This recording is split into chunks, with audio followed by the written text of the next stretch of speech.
Number 1, সহনশক্তি ও stamina বাড়াতে প্রতিদিন একটি করে ডিম খাও। নাম্বার 2, শক্তি ধরে রাখতে প্রতিদিন সামান্য ঘি খাবারে রাখো। নাম্বার 3, সহজে ক্লান্ত হয়ে পড়লে সকালে ওটস খাও, এটা শরীরকে দীর্ঘক্ষণ সক্রিয় রাখে। নাম্বার 4, দুর্বলতা দূর করতে প্রতিদিন কিছু খেজুর খাও, এতে শরীর গরম ও শক্তিশালী থাকে।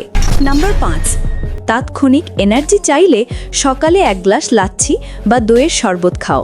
নাম্বার 6, শরীরের শক্তি বাড়াতে প্রতিদিন ভিজানো বাদাম খাও।